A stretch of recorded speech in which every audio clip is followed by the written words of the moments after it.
예, 안녕하십니까. 윌비스 한림부파원에서 우리 7급 경제학 강의를 담당하고 있는 박태천입니다. 자, 우리 이번 시간에는 그 2023년도 7급 지방직 기출문제 경제학 원론을 해설해 드리도록 하겠습니다. 지방직은 이제 우리 국가직과 달리 20문제가 출제가 됐습니다. 전체 이제 미시는 몇 문제, 거시는 몇 문제 이렇게 보면은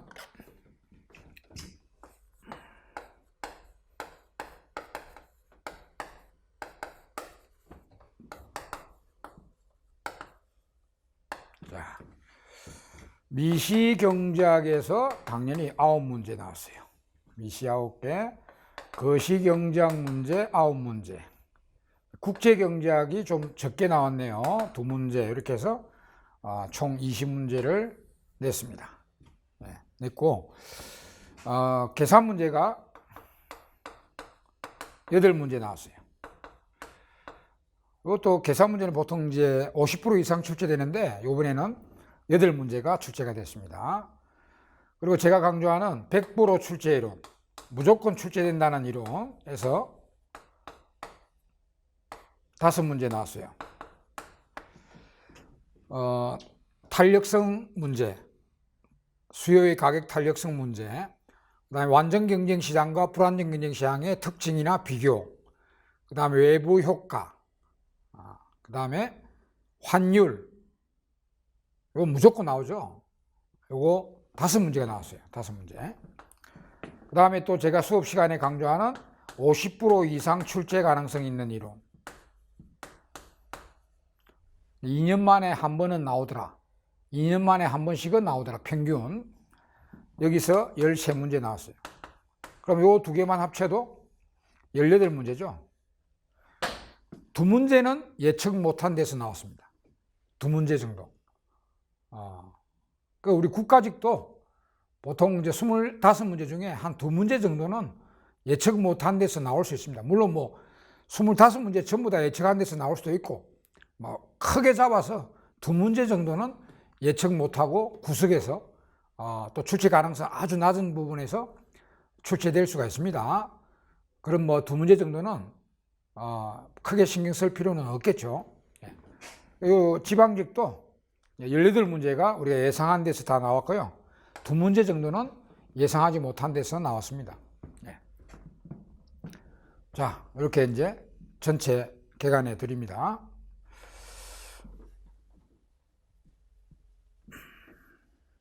자, 그러면 이 20문제 이제 풀이해 보도록 하겠습니다. 자, 1번에 역시 외부효과 나왔죠.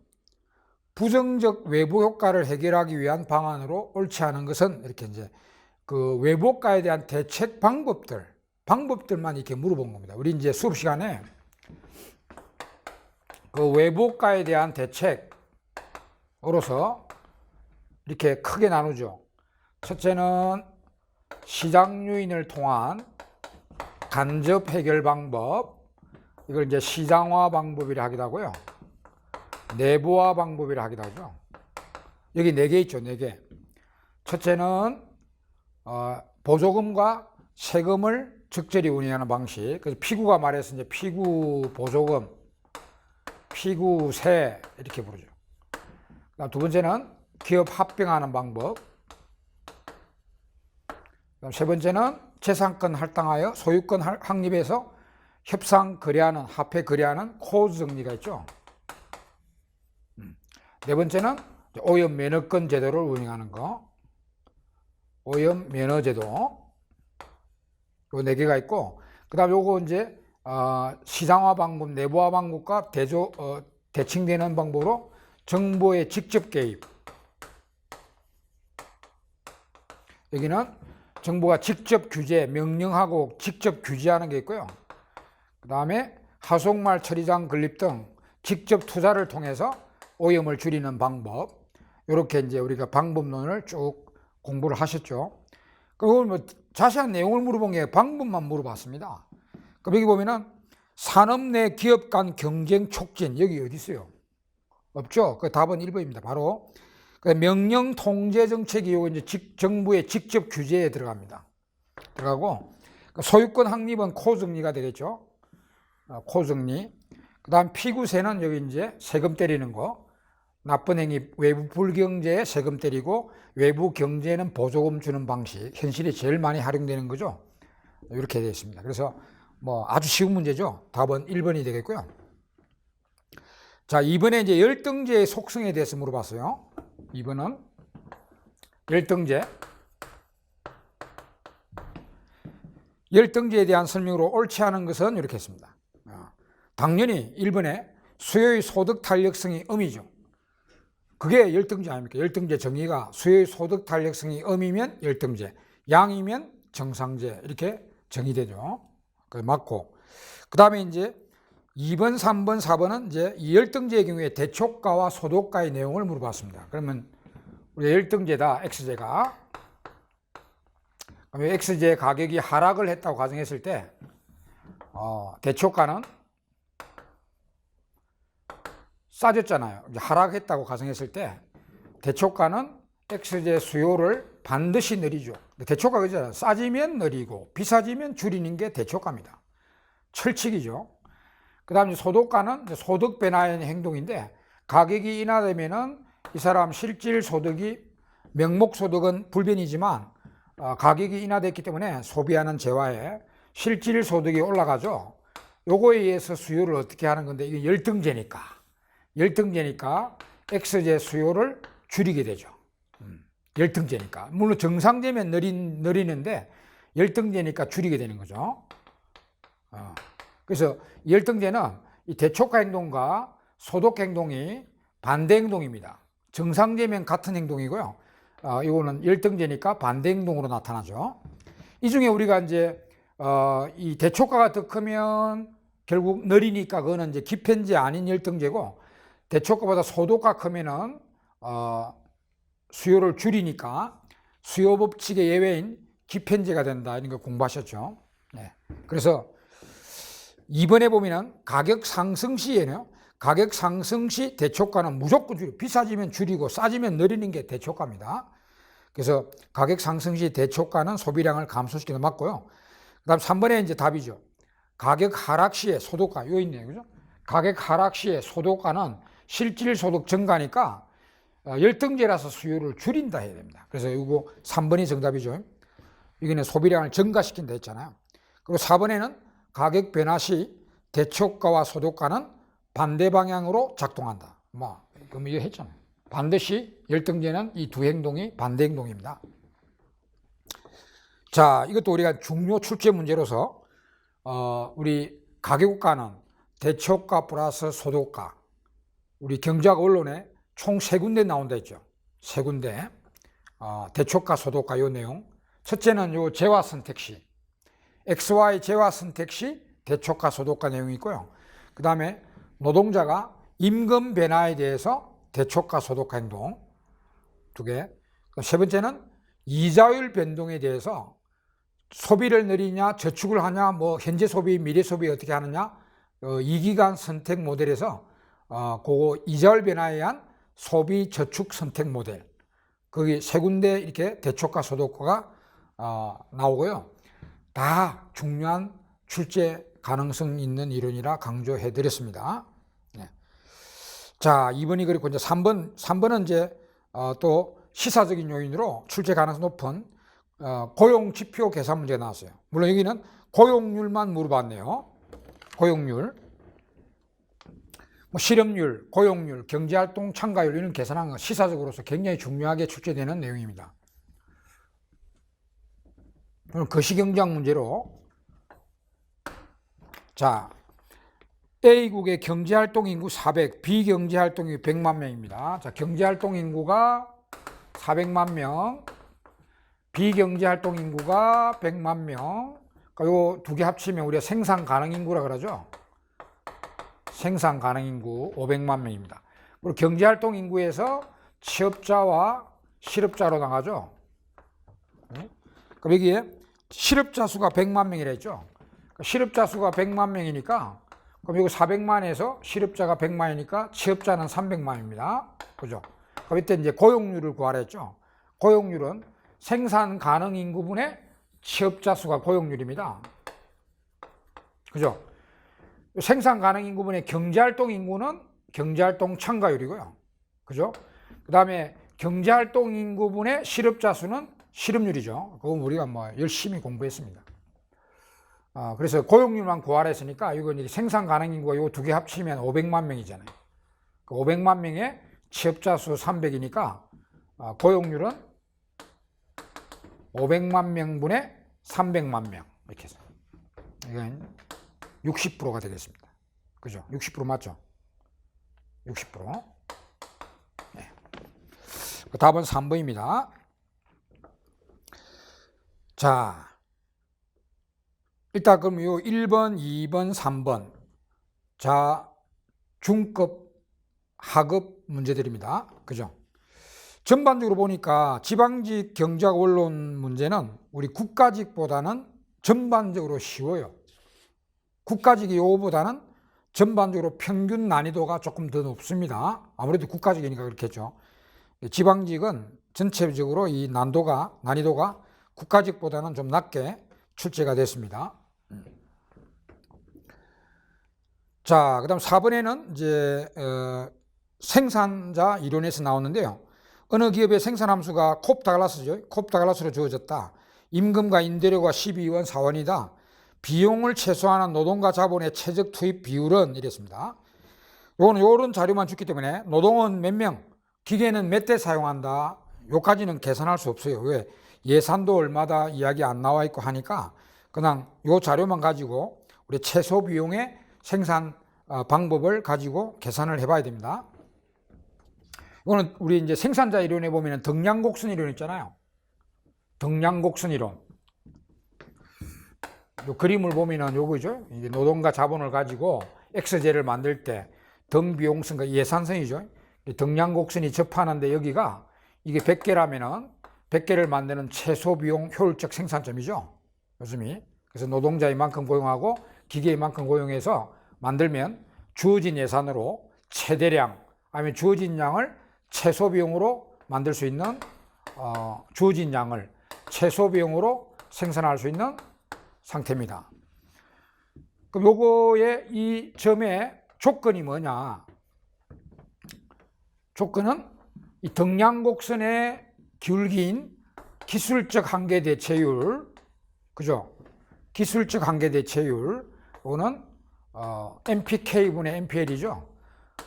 두 요소의 한계 생산성의 비율이죠. 요거하고 요 등비용선의 기울기, 이게 예산선이죠. 기업의 예산선. 등비용선의 기울기는 PK분의 PL입니다. 요것이 이 주어진 양을 최소 비용으로 생산할 수 있는 조건이죠. 요거. 요 조건을 가지고 계산하면 됩니다. 그러면 자, 생산함수를 줬죠. 요거 생산함수가 2L의 3성, K의 2성입니다. 여기 이제 콥다글라 생산함수인데 이 3성, 2성이니까 두 개 다 5성이니까 규모에 관한 수학 최정의 콥다글라스입니다. 요걸 가지고 요거 한계 생산성 이 미분하면 되잖아요. 그죠? 그래서 요 맞춰가지고 요 공식을 한번 계산해 봅시다. 먼저 MPL은 요거 이제 L로 미분하면 되잖아요. 요 생산함수를 L로 미분하면 3 내려가서 곱해주고 6 곱하기 L의 2성 K의 2성이 되겠죠.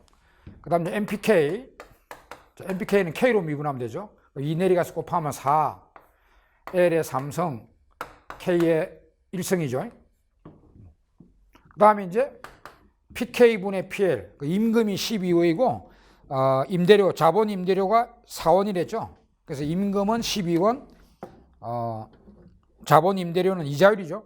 4원. 그러니까 임금은 12원, 자본 임대료는 4원. 요거 이제 계산하면 됩니다.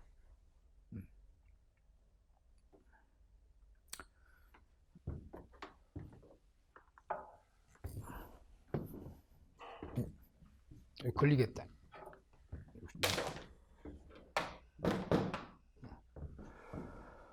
자, 계산하시면 요거 계산하면은 이제 사칙연산 계산이죠. 자, 이거 바로 2로 약분하면 2의 3이고요. 요거 약분시키면 밑에 L의 1승이죠. 그 다음에 요거 약분시키면 K 1승이죠. 그 다음에 요거 이 약분하면 3이죠. 이렇게. 그러면 요거 계산하면 이거 6이고 그러면 K는 2L1이 나오죠. 그죠?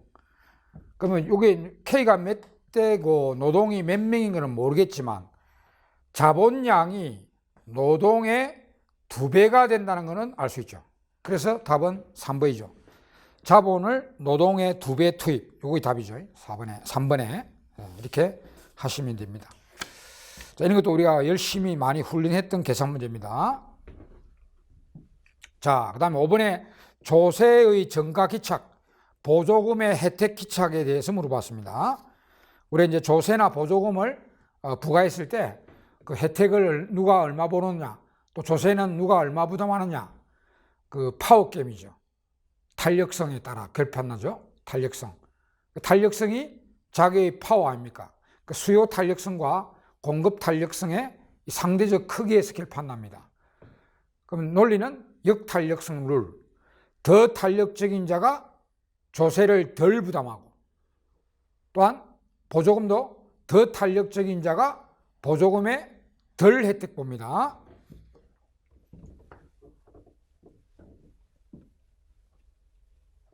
자, 5번에 자, 수요 탄력도 하고요, 공급 탄력도를 비교해서 이 중에 상대적으로 더 탄력적인 자가 상대적으로 조세를 덜 부담하고, 보조금이면 덜 혜택 보고 덜, 그죠? 그러면 덜 탄력적인 자는 더 많이 부담하고 더 많이 혜택 보죠. 예. 요 논리를 우리가 물어봤습니다. 지금. 그러니까 5번에 한번 봅시다. 정부가 X에 대하여 종량세 부과 또는 보조금 지급을 고려하고 있다. 가와 나에 들어갈 말을 바르게 연결한 것은 단 시장은 수요와 공급 법칙을 따른다 했습니다. 그러니까 앞에 가에는 자, X제 수요의 탄력성이 적을수록, 그러니까 수요자가 탄력성이 적잖아요. 그러면 탄력성이 적고 이게 더 탄력성이 크잖아요. 그러니까 탄력성이 적은 수요자가 조세를 더 많이 부담하겠죠. 수요자가 상대적으로 탄력성이 적다고 했기 때문에 가에는 소비자의 세금 부담이 커진다 이렇게 해야 되죠. 가에는 소비자고요. 그 다음에 두 번째는 X제 공급의 탄력성이 클수록, 그럼 이것도 반대로 말하면 수요의 탄력성이 적을수록, 앞에가 똑같잖아요. 공급의 탄력성이 상대적으로 크다 했잖아. 그러면 수요가 탄력성이 상대적으로 적다 했잖아요. 그러면 보조금의 혜택이 커진다. 그죠? 위에 말하고 똑같은 거죠. 그 덜 탄력적인 수요자가 보조금을 부과했을 때 혜택이 크다 이 말입니다. 그래서 나도 소비자가 되겠네요. 앞뒤 다 똑같은 논리죠. 그 앞에 문장도 수요가 탄력성이 적다고 했잖아요. 그럼 조세인데 소비자가 부담이 큽니다. 조세 부담이 크다. 그리고 두 번째는 공급의 탄력성이 크다고 했기 때문에 반대로 말하면 상대적으로 수요가 탄력성이 적다는 말이죠. 그러면 보조금을 지불했을 때 이 소비자가 혜택이 더 큽니다. 예. 그래서 답이 1번입니다. 가도 소비자고 나도 소비자입니다. 자, 여기까지는 아주 수월하죠. 전부다. 자, 6번은 이제 계산 문제가 나왔어요. 6번. 요 완전경쟁 시장의 특징을 물어봤어요. 자, 다음은 완전경쟁 시장에서 어떤 재화의 시장 수요 함수하고 시장 공급 함수를 줬습니다. 그리고 또 준 거는 각 기업의 총비용 함수를 줬습니다. 현재 이윤을 극대화하고 있는 각 기업의 이윤 구하고 기업의 수를 구하라. 이 기업의 수를 구하라 이 문제는 완전경쟁 시장에서만 출제되는 내용이라 했죠. 기업 수를 구하라. 그러면 여러분 이 그림부터 먼저 갖고 설명드릴게요. 완전 경쟁 분석할 때는 반드시 왼쪽에 대표 기업, 오른쪽은 시장으로 반드시 그림을 나눠서 공부하는 거죠. 오른쪽은 시장 전체, 여기는 이 시장에 참여한 하나의 대표 기업입니다. 그리고 시장 수요 함수, 시장 공급이 나왔죠. 그럼 시장 수요가 있고 시장 공급이 있단 말이에요. 그러면 시장 가격 형성되겠죠. 시장 총 거래량 형성되겠죠. 요거는 수요 공급을 연립하면 계산이 되는 거죠. 그리고 이제 개별 기업이 문제인데, 개별 기업은 이제 공급 곡선이 MC잖아요. 그죠? 한계 비용. 그리고 이제 개별 기업이 직면하는 자기 재화에 대한 수요 곡선은 가격 순응자이기 때문에 시장 가격에 순응하게 되죠. 그 수평이죠. 이게 핵심 포인트 아닙니까? 완전 경쟁 기업은 시장 가격에 순응한다. 가격 곡선이 수평입니다. 가격이 여기 수평이면 일정하면은 이게 한계 수입과도 같아지죠. 그럼 이윤극대 행동하면 요 MR = MC, 여기서 이윤극대 판매량을 결정합니다. 물론 이거는 스몰 Q고요. 이는 대문자 Q다. 이렇게 구할 수 있고, 그럼 기업 수는 대문자 Q 나누기 소문자 Q잖아요. 기업 수를 구하라 할 때는 시장 전체 거래량을 개별 기업의 한 개별 기업의 생산량으로 나누면 기업 수가 계산이 됩니다. 여기에 시장에 전부 다 쌍둥이 기업들이, 똑같은 기업들이 존재한다고 가정했기 때문에 그렇게 구하는 거죠. 그래서 기업 수는 이렇게 이제 구해야 되니까 이 시장 거래량 구하고 개별 기업의 거래량 구하면 됩니다. 그럼 일단 시장 수요, 시장 공급이 나와 있기 때문에 이거 연립하면은 이 시장 P, Q를 구할 수 있겠죠. 그래서 시장 수요가 Q는 650 마이너스 10P가 되어 있고, 시장 공급은 120P가 돼요. 그럼 이제 이거 두 개 연립하면 돼요. 연립하면, 자, 넘기면 130P는 650, P는 5죠. 5. 가격은 5원. 자, 5원. 그 다음에 시장 총 거래량은 5를 대입하면 600개가 나옵니다. 600개. 그래서 600개. 이건 이제 계산됐죠. 5원, 600개. 그 다음 개별 기업의 산출량 구해야 되잖아요. 이거. 그때 MC를 구해야 됩니다. 그럼 이 MC는 개별 기업의 총 비용 함수를 미분하면 되겠죠. 자, 미분하면은 그 총 비용 함수를 미분하면 2 앞으로 내려서 그 곱해주고 하니까 한계 비용은 10분의 1Q가 되겠네요. 그죠? 이렇게. 이게 한계 비용입니다. 그럼 여기 한계 수입은 가격 자체가 5원 자체가 한계 수입이거든. 그럼 한계 수입 이꼴 한계 비용 이윤극대 원리에 따라서 요거 두 개 이꼴 시키면, 자, 10분의 1Q는 5. 그래서 Q는 50개가 되겠습니다. 개별 기업의 생산량은 50개가 됩니다. 50개. 그리고 가격은 5원이고요. 그럼 일단 기업 수는 600, 시장 총 거래 600에다가 개별 기업 산출량 50개 나누면 12개 기업이 존재합니다. 시장에 12개 기업이 존재한다. 근데 개별 기업의 이윤도 구하랬죠. 개별 기업의 이윤은 개별 기업의 총 수입에다가 총 비용을 빼면 되잖아요. 총 수입은 P 곱하기 Q죠. 여기 총 비용. 자, 가격은 5원이죠. 5원으로 50개를 팔죠. 여기 이제 개별 기업의 총 수입입니다. 그리고 이제 비용은 생산량 어차피 50개니까 이걸 총 비용 함수에 대입하면 됩니다.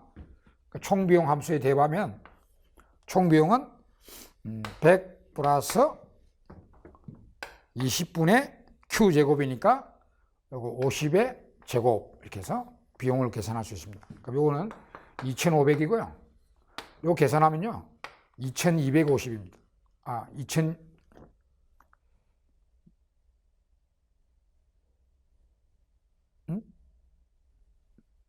250 참.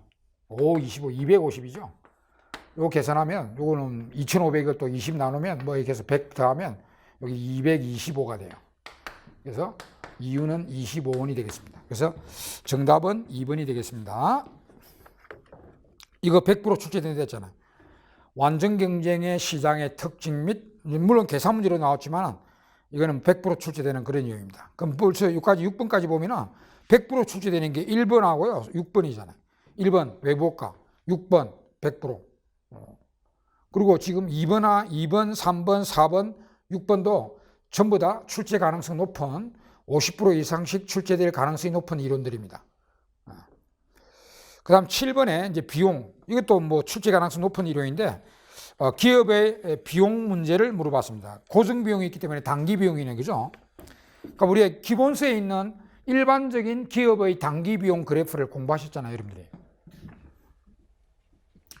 기본서에 딱 나와 있습니다. 일반적으로 기업의 단기비용 그래프들. 그렇죠? 총 고정비용 일정하니까 총 가변비용, 일반적인 현실의 총 가변비용은 역 S자가 되죠. 그리고 두 개 합하면 총 비용이 이렇게 돼요. 역 S자로 가죠. 여기 현실에 있는 또 기본서에 있는 일반적인 기업의 단기 비용 그래프입니다. 이에 따라서 평균 비용이나 한계 비용을 유도하면 평균 비용 U자, 평균 가변 비용도 U자, 한계 비용도 U자. 네, 반드시 ABC 최저점들을 통과해 들어가죠. MC가 이렇게 한계 비용이 다 U자, U자, U자, 최저점, 최저점, 최저점 이렇게. 평균 고정 비용이야 뭐 직각삼각순으로 우하향합니다. 이렇게 평균 고정 비용은 이렇게 우하향하죠. 이게 이제 기본서에도 있고 또 현실에 아마 일반적인 기업의 단기 비용 형태입니다. 이걸 공부하시죠. 그러면 7번이 이제 이렇게 나왔어요. 고정 비용이 존재하며 이렇게 존재한단 말이에요. 고정 비용이 존재하며 평균 가변 비용 곡선이 U자다. 그러면 이겁니다. 이게 U자로 나타난다는 건 여기 역 S자 형태로 나온다는 거거든요. 이 TBC가 역 S자 형태로 돼야만 평균 가변 비용이 이렇게 U자로 나타납니다. 그러면 이 TC도 역 S자 형태입니다.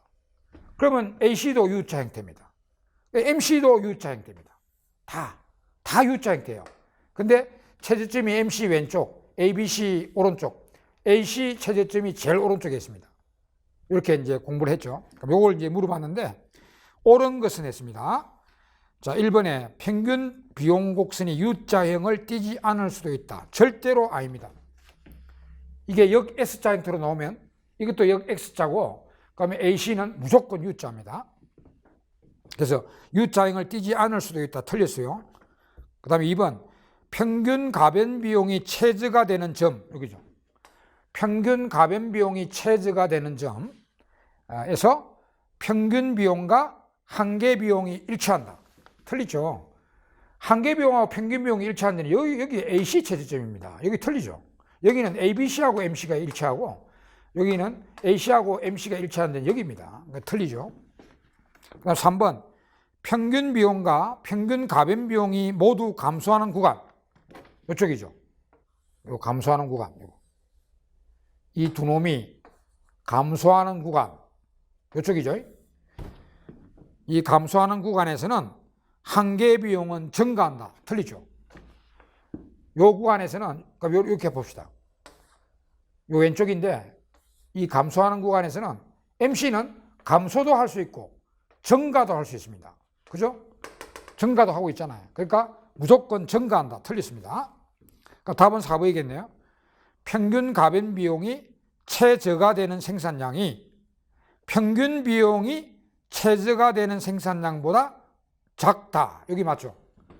ABC가 최저가 되는 생산량이 AC가 최저가 되는 생산량보다 왼쪽에 있다. 작다. 이거 맞죠? 그래서 답은 4번이 되겠습니다. 이거는 뭐 그냥 우리 기본서에 있는 그림을 그대로 공부했다면 쉽게 알 수가 있습니다. 그게 이제 7번이었고요. 8번에 가겠습니다. 자, 역시 8번도 100% 출제되는 불안정 경쟁 시장 중에 하나인 독점적 경쟁 시장의 특징을 물어봤어요. 자, 8번에 독점적 경쟁 시장에 대한 설명으로 옳은 것을 모두 골라라. 우리 독점적 경쟁 시장은요. 성은 독점이고 이름이 경쟁이잖아요. 그러니까 완전 경쟁이란 어머니와 독점이라는 아버지가 결혼해서 낳은 아들 형태죠. 그러니까 이 시장은 아버지 유전자, 독점의 유전자도 갖고 있고 그 가격 설정자죠. 그 독점적 경쟁은 기업은 많이 있지만 자기 상품에 전부 다 이질화된 차별성에 의해서 자기 상품에는 독점력을 행사하는 기업들이죠. 그러나 또 어머니 유전자도 있다. 어머니 유전자는 장기에 진입 탈퇴가 자유롭다 그러죠. 그는 어머니 유전자입니다. 이 두 개를 동시에 갖고 있는 아들 형태다라고 공부했고요. 그럼 이 그 독점적 경쟁은 장기균형에서 반드시 이렇게 된대요. 장기균형의 그림을 반드시 기억하시랬죠. 독점적 경쟁의 장기균형. 여기 어떤 커피숍인데 자기 커피에 대해서 가격 설정자니까 P가 이렇게 내려오고요. 그럼 이제 MR이 반으로 잘려 들어오죠. 그럼 여기 MC가 이렇게 있다면 이윤극대 행동 여기서 이루어지고 가격은 여기서 형성되죠. 요 그림만 보면은 아버지하고 똑같죠. 독점하고 똑같잖아요. 가격 설정자로서 P가 여기 있고 MRMC 요 밑에 있죠. 그게 이제 자기 상품의 이질성 확보로 자기 상품에는 독점력을 행사하는 가격 설정자 행동하는 그런 기업입니다. 근데 이제 장기에 진입 탈퇴가 자유로워 가지고 결국은 장기에는 이 가격하고 AC가 일치하는 대로 들어가죠. 이게 이제 LAC 장기 평균비용인데 가격하고 AC가 같아 가지고 장기에는 이윤이 제로가 되는 이윤도 없고 손실도 없는 손익분기에 들어간다는 게 또 특징이죠. 자, 그러면 제가 뭐 수업 시간에 이 그림을 독점적 경쟁은 이 장기 균형 그림을 잘 기억하셔야 했습니다. 그럼 기억에 장기 균형에서는 기업들은 반드시 초과 설비, 과잉 설비를 보유한다. 이거 맞죠? 왜 그러냐면은 장기 균형에서는 반드시 이제 수요가 우하향하면서 U자 형태의 이 AC하고 접하는 데는 이 최저점이 아니라 그 왼쪽에 있단 말입니다. 왼쪽에. 그럼 우리가 LAC의 최저점에서 생산하면 최적 조업도로 조업하게 되고요. 이 최저점보다 왼쪽에서 하면요. 이런 상태로, 이런 단기 규모로 조업한다 했잖아요. 그러니까 여기서 조업을 하니까 여기가 최적 시술 규모, 최적 조업도인데 반드시 왼쪽에서 하기 때문에 이만큼의 반드시 과잉 설비를 갖추고 조업한다고 강조해 드렸습니다. 그래서 기억 맞고요. 니은 기업들은 대체성이 높지만 기업들이 아주 많다. 커피숍들은 굉장히 많지만은 차별화된 이질화된 상품을 생산한다. 이거 맞죠? 니은 맞습니다. 그래서 답은 1번이네. 기억 니은. 디귿 리을은 틀렸어요. 디귿은 왜 틀리냐? 기업들은 시장 가격을 곧 자신의 한계 수입. 이거는 완전 경쟁 기업부입니다. 가격 순응자인 완전 경쟁 기업만 가격이 일정하고 그 가격 한계 수입이 같아지게 되죠. 그리고 리을 기업들이 생산하는 재화 간의 이질성이 높아 진입 장벽이 존재한다. 틀렸습니다. 진입 장벽이 없습니다. 진입 탈퇴가 자유로운 시장입니다. 그죠? 그래서 디귿 리을은 틀렸고 기억 니은만 맞습니다. 답은 1번이고요. 자, 그 다음에 9번도 바로 탄력성 100% 출시되는 또 탄력성이 나왔어요. 수요함수 Q는 100-2P로 주어져 있을 때 가격에 대한 수요의 점 탄력성이 비탄력적이기 위한 가격의 구간을 구하라. 이거 너무 쉽습니다. 그죠? 우리가 수요 곡선이 이렇게 직선일 때 공부했잖아요. 이 중점은 무조건 탄력도 1. 중점보다 이건 2, 3, 4, 5, 6, 7, 땡땡땡땡땡. 여기는 무한대. 여기는 탄력적 1보다 크고요. 그 다음 중점 내려가면 1, 0.9, 0.8, 0.7, 0.6, 0.5, 땡땡땡땡땡땡, 0. 여기는 1보다 적고, 이거 이미 알고 있죠. 그래서 지금 물어본 게 이 수요곡선 탄력도가 비탄력적인 구간, 이 구간에 가격 구간을 물어본 겁니다. 그러면 이제 수요함수 보면 되죠. 수요함수가 Q는 100-2P잖아요.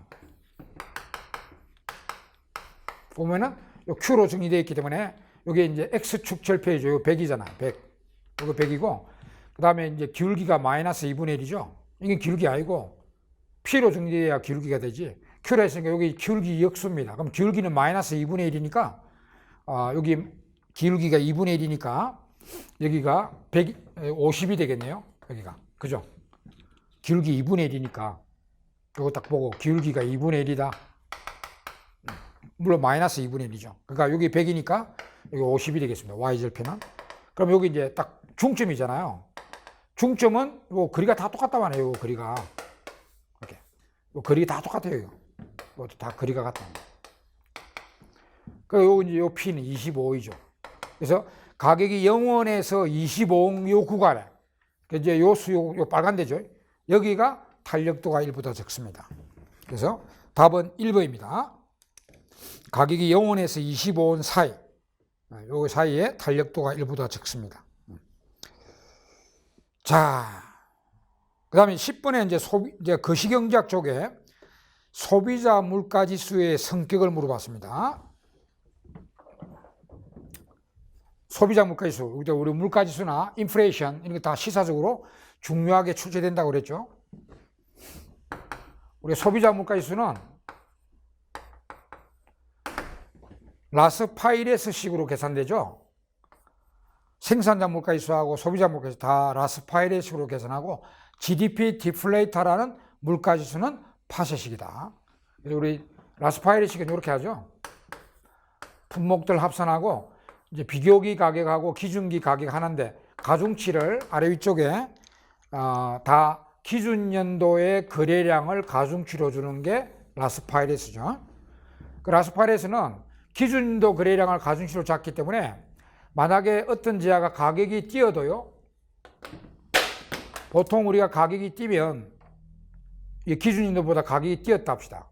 그러면 가격이 비싸지니까 보통 국민들은 이 재화의 소비량을 올해 소비량을 줄이잖아요. 비싸졌으니까 줄이죠.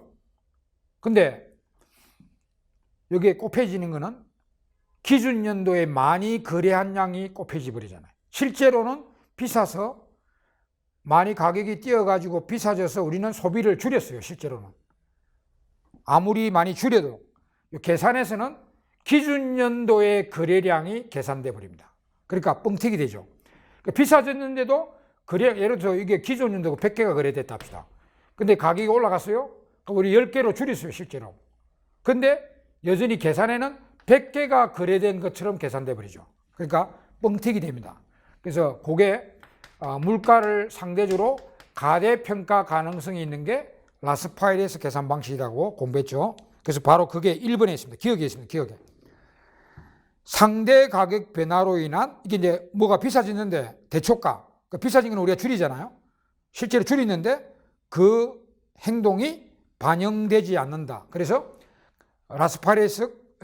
라스파이레스식으로 계산되는 물가지수는 물가를 가대평가 가능성이 있다는 문제점이죠. 그게 기억에 있고요.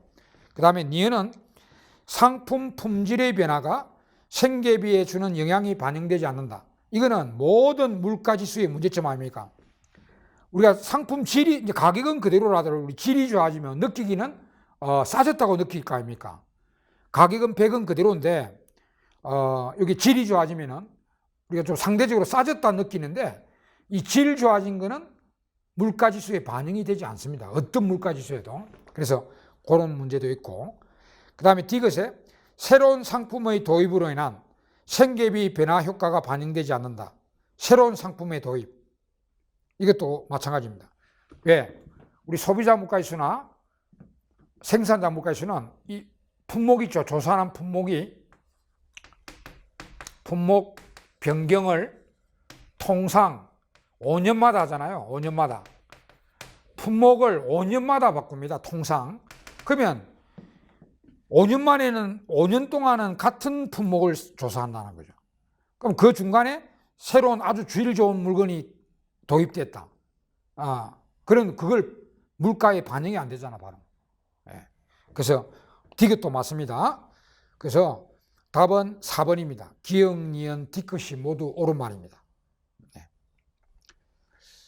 자, 그 다음에 이제 또 11번 거시경제학 문제로 경제정책에 대해서 물어봤어요.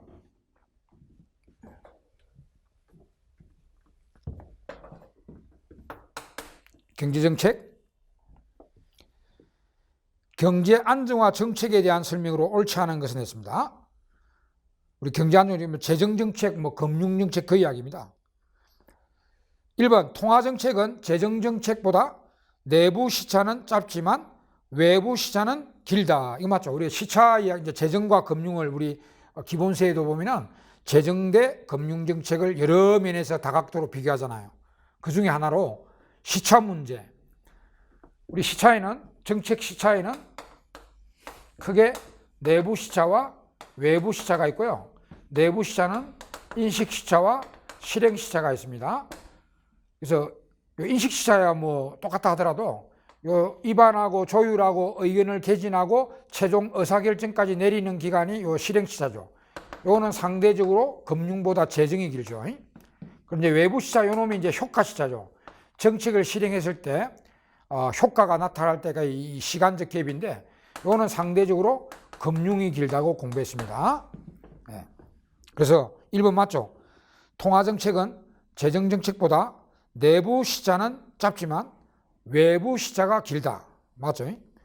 그 다음에 이제 자동 안정화 재정장치.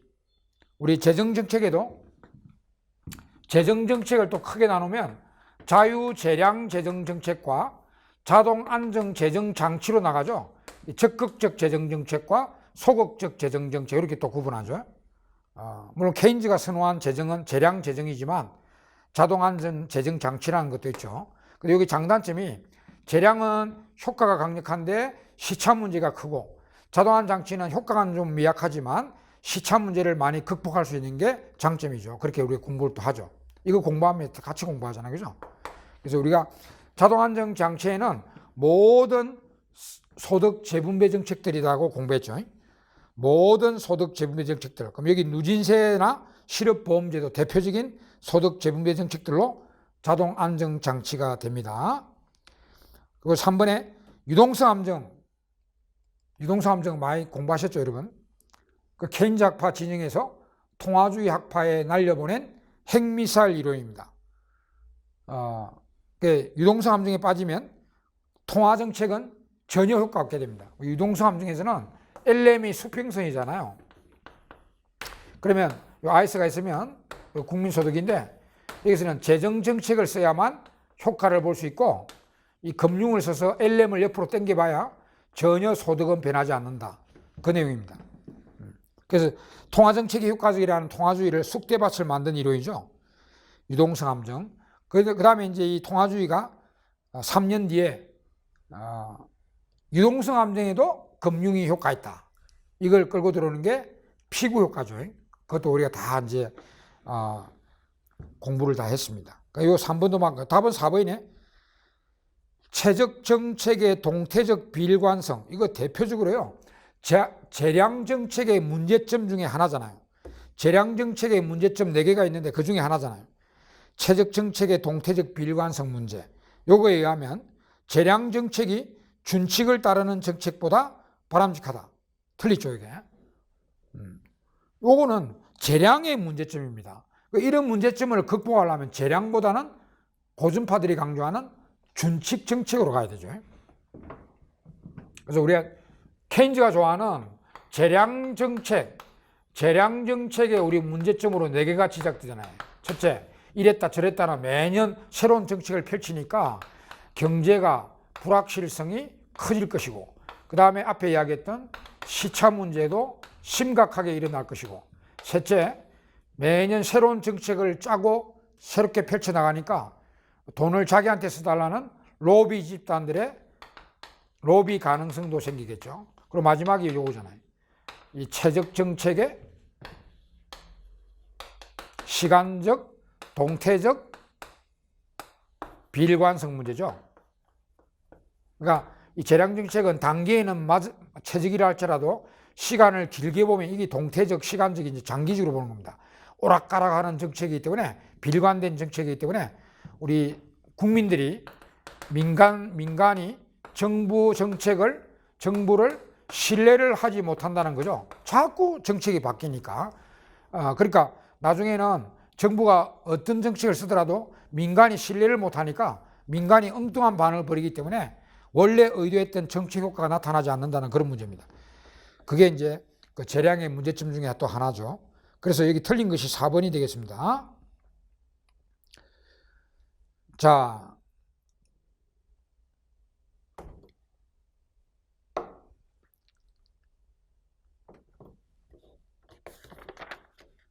(12번까지) 하고 조금 쉬었다가 계속하도록 하겠습니다.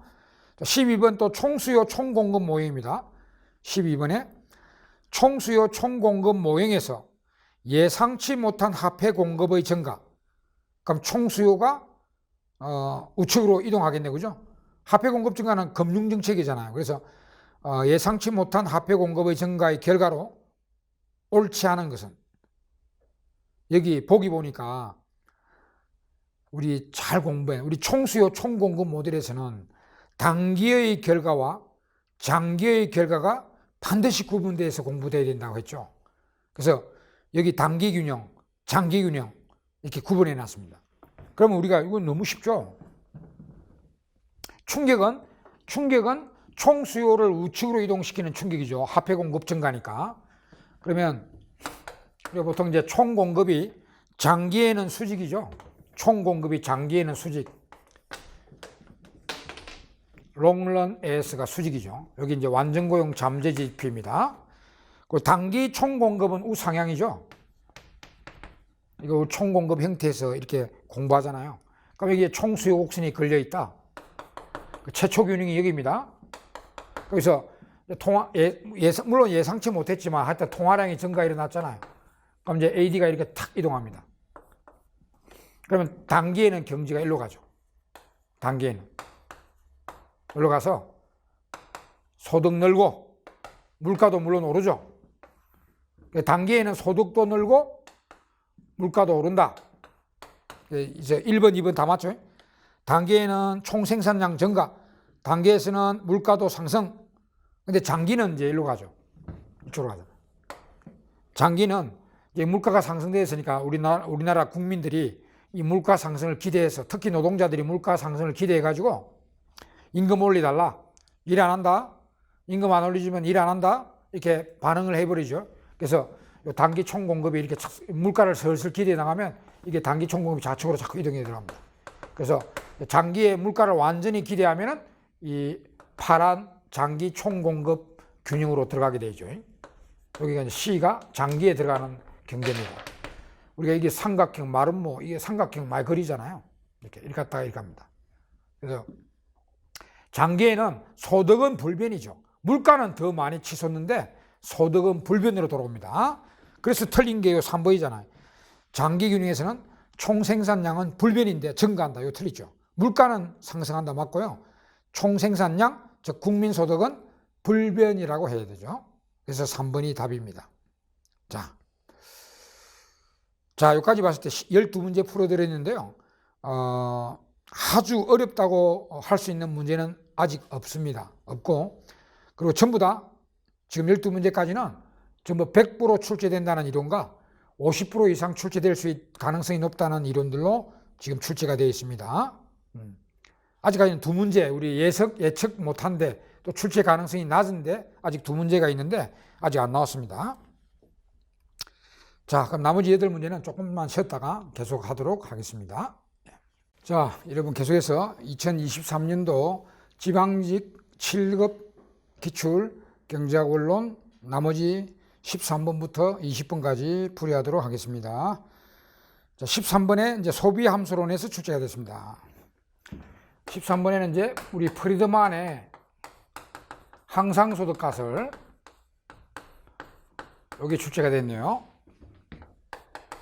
우리 소비 함수론에 보면은 케인즈 절대소득가설을 필두로 해서 그 다음에 이제 듀젠벨의 상대소득가설, 프리드만의 항상소득가설, MBA의 라이프사이클 가설 이런 거 막 배우잖아요. 그죠? 배웠잖아요. 그래서 항상소득가설에 대한 설명으로 옳은 것만을 모두 골라라 했어요. 자, 기억. 소비는 항상소득에 주로 의존하고 임시소득은 거의 저축만 되지 소비에 영향을 주지 않는다. 이런 논리죠. 기억 맞습니다. 소비는 주로 항상소득에 영향을 많이 받습니다. 기억 맞고, 그다음에 로또 복권 당첨은 임시소득이죠. 로또 당첨 소득은 임시소득이잖아요. 이 이론에 따르면 임시소득은 거의 저축만 되지 소비에 영향을 주지 않는다. 그래서 저축이 거의 다 저축돼 버린다는 논리입니다. 저축에 영향을 주지 않는다. 이거 틀린데요. 오히려 저축이 다 돼버리고 소비에 영향을 주지 않는다. 이렇게 해야 되죠. 이 임시소득은. 그래서 니은 틀렸고, 그 다음에 D가 맞죠. 소비자의 실제 소득은 항상소득과 임시소득으로 구성된다. 이건 맞죠. D가 맞고요. 리얼의 경기 호황기에는 보통 임시소득이 증가하죠. 여기 항상소득은 증가하고 임시소득은 감소한다. 이게 틀리죠. 경기 호황기에는 항상소득은 거의 뭐 변하지 않고요. 항상소득이 무슨 소득입니까? 미래에 항상적으로 벌어들이리라 기대되는 소득이 항상소득입니다. 그럼 경기 호황이 됐다고 해서 뭐 항상소득이 올라가는 건 아니죠. 항상소득은 그대로 있고 임시소득만 물가가 올라가면 뭐 이렇게 명목소득이라든지 이런 임시소득만 증가할 뿐입니다. 그래서 그것도 틀린네, 리얼도. 그래서 맞는 것은 기업과 디귿 2번이 되겠습니다. 자, 14번 역시 그 성장 회계 방정식이 출제가 됐습니다. 계산 문제로 그 솔로의 성장 회계 방정식, 솔로 잔차 그거 출제가 되네요. 그 생성함수 이렇게 되어 있네. y는 a에 k의 0.2성, l의 0.8성 이렇게 됐습니다. 이걸 이제 성장 회계 방정식으로 바꾸면 저 변화율로 전부 바꾼다는 거죠. y 도트는 a 도트 플러스 0.2 k 도트 플러스 0.8 l 도트 이렇게 바뀌죠. 이게 성장 회계 방정식으로 바뀐 거죠. 여기서 총요소 생산성 증가율, 즉 기술 진보율이죠. 요놈이 1% 증가했어요. 그리고 자본 증가율이 5% 증가했습니다. 5%. 그 다음 노동 증가율이 4% 증가했습니다. 이때 요 국민소득 증가율, 이게 경제성장률입니다. 이거 계산하면 되죠. 여기 이제 5%, 4%는 0.2 곱해지고 0.8이 곱해져야 됩니다. 그리고 0.2 곱하면 1%죠. 2, 50, 1%. 그 다음에 0.8, 4 하면 3.2%입니다. 그럼 이거 이제 3개 더하면 총 경제 성장률이 계산되죠. 5.2%네요. 아주 쉬운 계산 문제입니다. 답은 2번 되겠습니다. 이것도 이제 출제 가능성이 높은 문제에 해당되죠. 13번도 마찬가지고요. 자, 그 다음 이제 15번. 자, 15번은 예측되지 않은 데서 나왔습니다. 물론 우리 경제학 원론 기본서에는 그 채권의 가격과 채권의 수익률, 그 다음에 이자율 이런 관계는 화폐 금융시장에서 공부한 적이 있습니다. 근데 여기 나와 있는 뭐 시장 분리 이론, 기대 이론, 유동성 프리미엄 이론 이런 것들은 우리 기본서에 서술이 되어 있지 않습니다. 그래서 예측되지 못한 거죠. 네. 그래서 이런 거는 뭐 만약 공부 안 하셨다면은 그 1번 보기 1번은 그거는 우리 채권의 수익률과 채권의 이자율, 채권의 가격과 관계는 우리 기본서에 되어 있습니다. 그거는 기본적으로. 그럼 이제 보기 2번의 시장 분리 이론, 기대 이론, 뭐 4번의 유동성 프리미엄 이론 이런 거는 이제 공부를 안 했다고 한다면 뭐 이걸 답을 찾기는 힘들 것입니다. 그럼 이런 거는 뭐 그냥 15번 이런 한 문제 정도는 그냥 틀려도 되는 거죠. 자, 그럼 뭐 설명은 해드리겠습니다. 1번은 우리가 알 수 있는 내용입니다. 그 우리 기본서에도 이런 내용이 있죠. 채권뿐만 아니라 주식이나 채권이나 토지나 건물이나 뭐 사과나무나 이 자본주의에 존재하는 모든 자산의 가격 정의가 어떤 자산의 가격은 매년 벌어들이는 수익, 여기 수익이라 합시다. A가.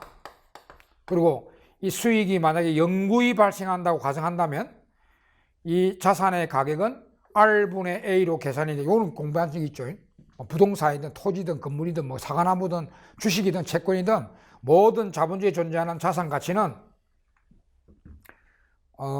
수익이 일정하다는 가정했을 때 수익이 A1으로 일정하다가 이제 영구히 발생하는 수익입니다. 발생할 때 그 자산의 가격은 R분의 A로 이자율 나눠가지고 계산되죠. 그래서 우리가 수익이 일정하다 했을 때는 모든 자본주의에 존재하는 자산 가치와 이자율은 역의 관계라고 공부한 적이 있죠. 그죠? 이자율이 수익이 일정하다는 전제를 깔았을 때입니다. 일정할 때는 이자율이 올라가면 자산 가치 다 떨어져. 이자율이 내려가면 자산 가치 올라가요. 그러니까 하여튼 이 역관계입니다. 그럼 여기 이제 보기 1번은 요것만 가지고 알 수 있어요. 자, 특정한 만기의 채권에 대한 선호도가 높다면 그러면 그 단기 만기든 장기 만기든 그 특정한 만기의 채권에 대한 선호도가 높다. 그럼 선호도가 높으니까 수요를 많이 한다는 거죠. 채권 투자자들이. 그러면 선호도가 높다니까 그 채권 가격이 올라가겠죠. 이게 채권 가격이면 채권에 대해서 적용한다면 뭐 채권 가격은 올라가겠죠. 그러면 이자율은 내려가야 되잖아요. 그죠? 여기 이제 가격이 채권 가격이고 여기 이자율인데 수익은 물론 일정하다고 가정합니다. 채권 가격이 올라가니까 선호도가 높아지니까 채권가 그 채권의 가격이 오를 거 아닙니까? 그러면 그 채권 이자율은 떨어지게 됩니다. 이거 수익률이라 봐도 돼요. 채권 수익률이라 봐도 돼요. 그래서 우리가 채권 가격과 수익률도 역관계라고 공부한 적이 있죠. 그러니까 이거는 우리 기본에서 배운 내용으로도 충분히 알 수 있습니다. 그러니까 시장분리 이론, 기대 이론, 뭐 유동성 프리미엄 이론 이런 것들은 공부를 안 했는데 이 이자율 기간 구조라고 하는 것은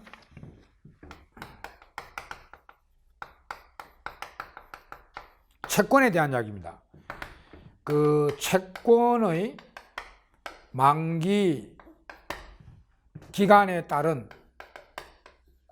뭐 단기 채권도 있고 만기가 짧은 것도 있고 만기가 긴 것도 있잖아요. 그러면 예를 들어서 1년의 만기라면은 그 짧은 단기 채권이고요.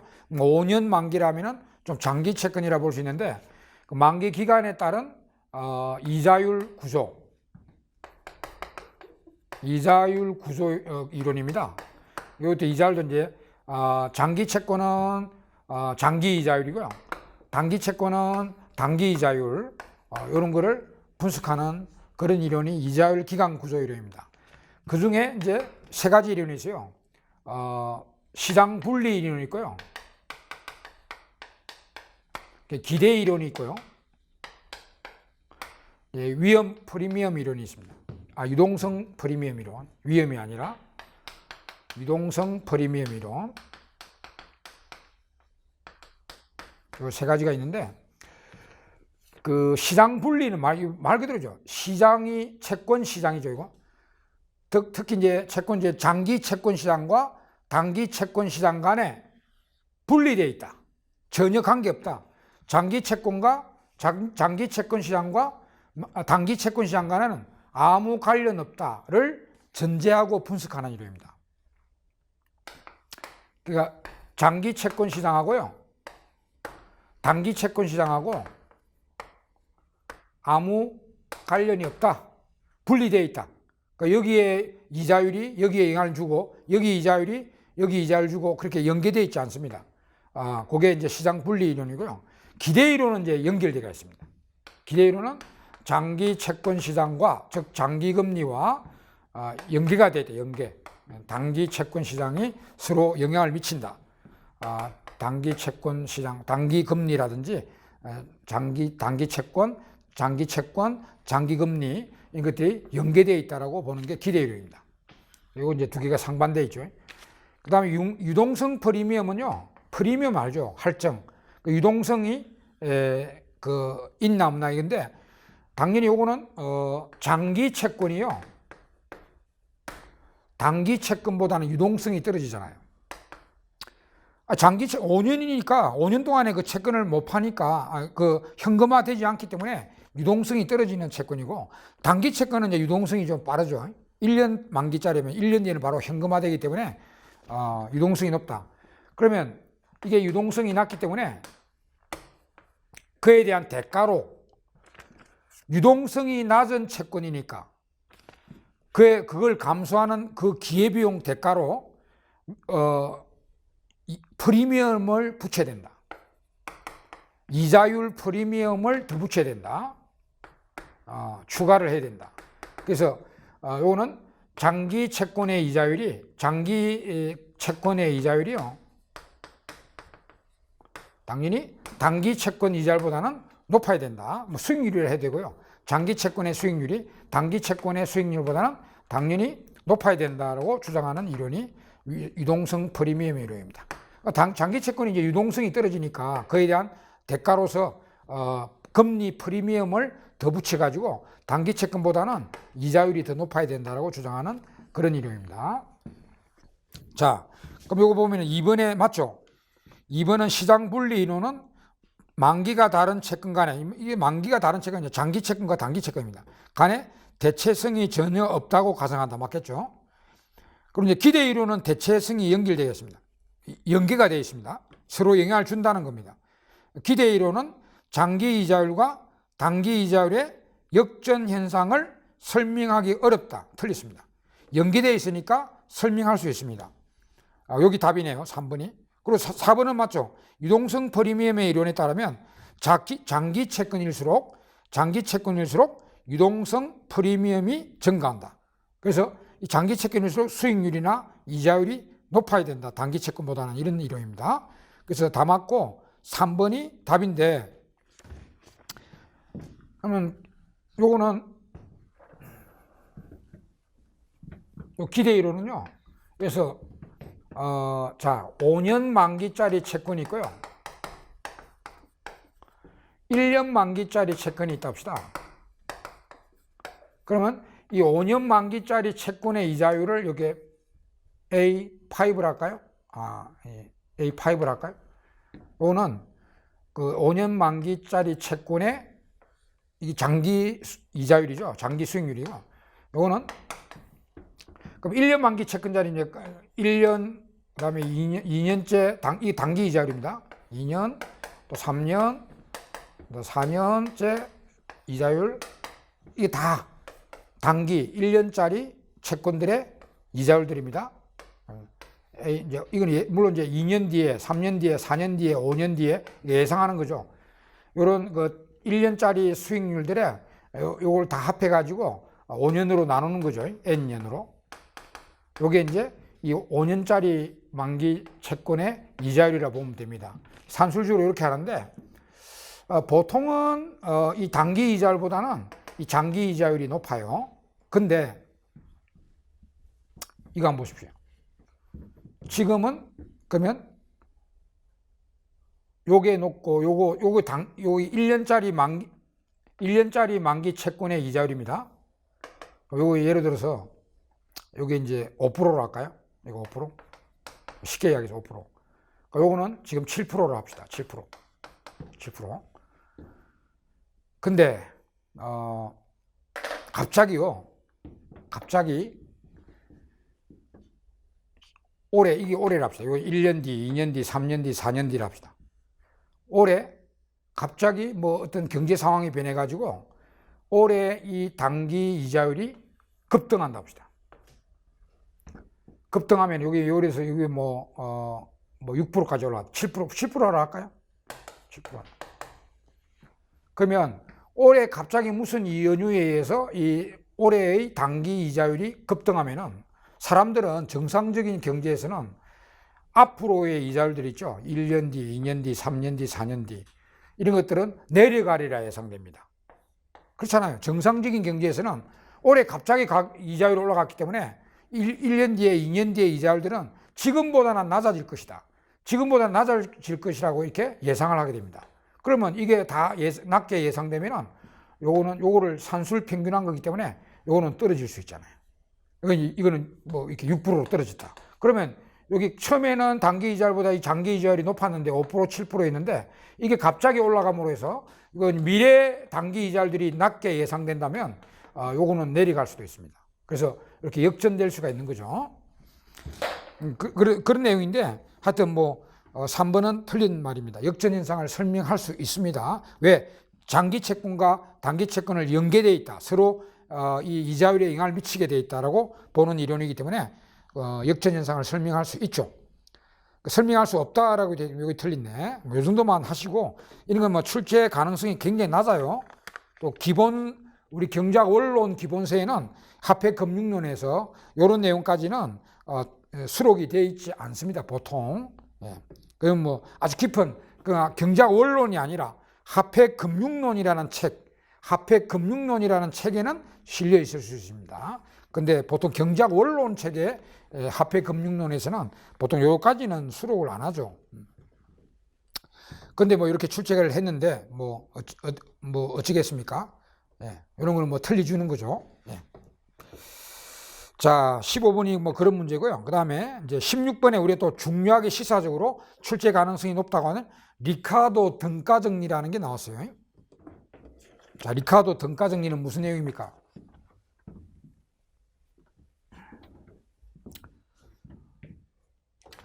자, 16번 리카도의 등가정리. 그죠? 이 공채는 곧 조세다. 미래 조세다. 공채를 발행해도 조세로 인식한다 국민들이. 그런 내용이죠. 요거 이제 세고준파들의 논리 아닙니까? 그죠? 합리적 기대파들. 이 내용이잖아요. 이제 정부는 돈을 쓰는데, 자, 정부 지출은 그대로 씁니다.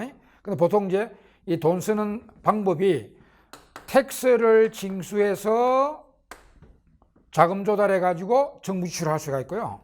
요거 이제 반대가 텍스 거두지 않고, 원래는 텍스를 징수해서 돈을 써야 될 거 아닙니까? 그죠? 근데 이제 반대가 텍스 거둘 거를 안 거두고, 정부가 공채를 발행해서 돈을 빌려서 쓴다는 거죠. 세금 깎고 공채를 발행해서 돈을 빌려서 쓴다는 거죠. 이때 이제 케인즈파는 야, 돈을 정부가 쓴다면, 텍스 징수해서 돈을 쓴다면 병 주고 약 주고 아니냐. 경제가 좋아지지 않는다. 절대로 텍스 징수해서 하지 말고, 어차피 경제 회복이 목적이라면 텍스는 깎아주고 이 공채 발행으로 이거 하지 말고 요걸 해라. 공채 발행으로 자금 조달해 가지고 그 돈으로 정부 지출을 하면은 국민들은 이 조세 감면된 돈으로 소비를 할 거 아니냐. 그러니까 경제가 살아날 수 있다. 이 논리가 케인즈파 논리죠. 근데 이 세고준파의 등가 정리를 들고 오는 이분들은 이거는 당연히 이제 효과 없는데요. 공채를 발행해서 자금을 쓰더라도 국민들이 요놈을 미래 조세로 인식해 버린다는 거죠. 그래서 지금 조세 안 낸 돈을 만약 소비를 해버리면 공채가 만기가 도래했을 때 내가 세금 낼 돈이 없어진다. 그래서 지금 조세 안 냈더라도 이걸 나중에 공채가 만기가 도래했을 때 세금을 내야 되니까 지금 안 낸 세금을 그때 세금 내기 위해서 그냥 저축해 버린다는 논리죠. 그래서 소비를 안 해버리고 지금 조세 깎인 돈을 소비를 안 해버리고 저축을 해버린다는 논리입니다.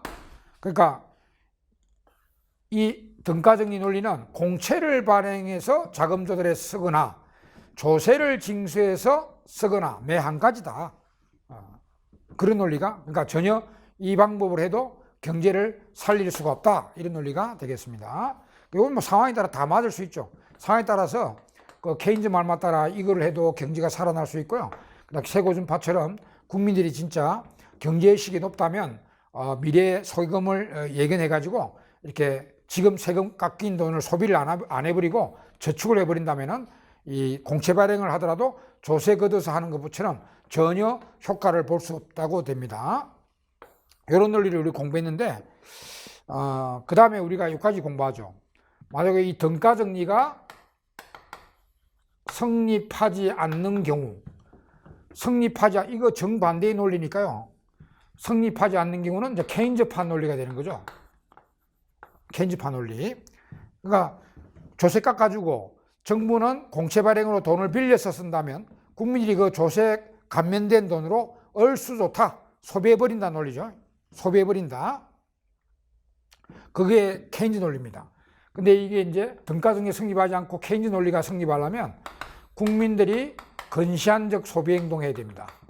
그리고 국민들의 소비는 절대 소득의 영향을 받아야 돼요. 그리고 세 번째는 국민들이 유동성 제약이나 차입 제약에 빠져 있으면 등가정리가 성립하지 않습니다. 그 다음에 네 번째는 앞으로 텍스를 부담할 경제활동 인구가 증가할 시에는 또 케인즈 논리가 적용되게 됩니다. 등가정리가 성립하지 않게. 이렇게 우리가 이까지 경제학 기본 이론에서 공부한 내용입니다. 요걸 출제를 했는데, 자, 16번에 봅시다. 등가정리에 대한 설명으로 옳지 않은 것은 정부 지출은 동일하게 유지된다. 그럼 정부 지출은 계속 하는 겁니다. 근데 그 자금을 조세를 징수하느냐, 아니면 조세는 거두지 않고 공채를 발행해서 돈을 빌려서 쓰느냐, 그 두 가지 논리죠. 그래서 1번 맞고요. 그 다음에 조세에 따른 왜곡이 발생하는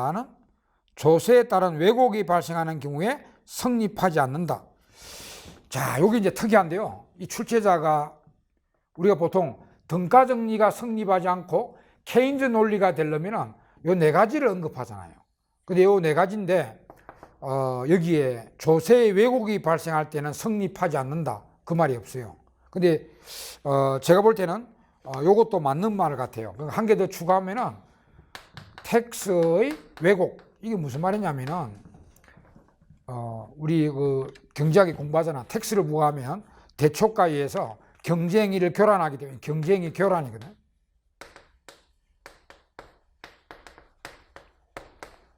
교란이고 이것이 이제 사중적 손실을 유발하는 그런 내용이죠. 그게 이제 조세에 의한 왜곡, 경쟁의의 교란을 준다. 이런 내용입니다. 만약에 이 등가정리가 뭐냐면은 지금 조세 깎고 공채가 발행되면은 국민들이 그 감면된 조세를 나중에 조세 낼 거 아니냐. 지금 조세가 감면되더라도 이걸 소비를 안 해버리고 나중에 조세 내기 위해서 만기가 도래하면 조세 내기 위해서 그 돈을 그대로 소비하지 않고 그 세금 감면된 돈으로 말이죠. 감면된 돈으로 소비를 안 하고 저축을 해버린다는 논리가 등가정리입니다. 근데 조세의 왜곡이란 말은 이제 조세가 경쟁의 어떤 교란을 준다는 거죠. 만약에 이 조세를 깎아주니까 어떤 사람이 뭐 미래의 조세 부담이 될 망정 이 조세를 깎아준 게 자기에게 특히 이제 소비 행동이는 거예요.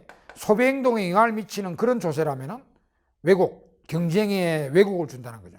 그래서 어떤 국민이 조세 감면받은 그 국민이 이 조세 감면 자체가 소비 행위에 상당히 영향을 준다는 그런 조세라면은 미래의 조세 부담이 될 명정 이 사람 소비해버리겠죠.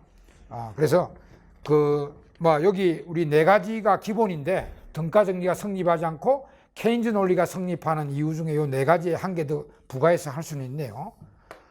요거는 내가 보니까 보통 요 네 가지가 이야기되지만 요 출제자가 요것도 언급을 해놨네요. 그래서 요것도 아마 추가될 수도 있습니다. 예. 등가 정리가 성립하지 않고 케인즈 논리가 성립할 수 있는 이유들입니다. 요 5가지. 그래서 2번 맞죠? 조세에 따른 왜곡이 의사결정에 영향을 미치는 경우에는 등가 정리가 소비에 영향을 미친다는 거죠. 조세 깎아준 게 소비의 행위에 영향을 준다는 거죠. 그럼 이 사람이 미래에 조세 부담될 망정 지금 당장 조세 감면이 됐기 때문에 소비를 내릴 수도 있습니다. 그래서 맞고 그 다음에 이제 3번이 답이네요. 소비자들이 유동성 제약이나 차입 제약에 직면해 있다면 성립하지 않게 됩니다. 왜냐? 유동성 제약, 차입 제약. 그죠? 성립하지 않는데 이거는 성립한다라고 했잖아요. 소비자들이 유동성 제약이나 차입 제약에 빠져 있는 경우에는 등가 정리가 성립한다. 이래서 이거 틀리죠. 답은 확실히. 답은 3번이고 4번은 이제 등가 정리의 내용을 이야기했어요. 국채 발행을 통한 감세 정책 이 얘기죠. 원래는 조세를 징수해서 돈을 써야 되는데 이거는 이제 조세를 감면한다면 텍스는 깎아주고 안 거두고 이 말이죠. 정부는 공채를 발행해서 돈을 빌려서 쓴다는 논리죠.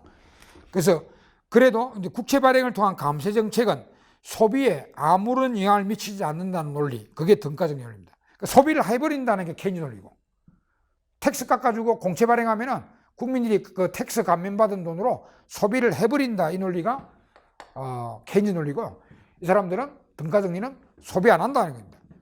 공채도 미래 조세로 인식해가지고 그 지금 조세 감면받은 돈을 소비를 안 해버리고 저축해버린다는 논리입니다.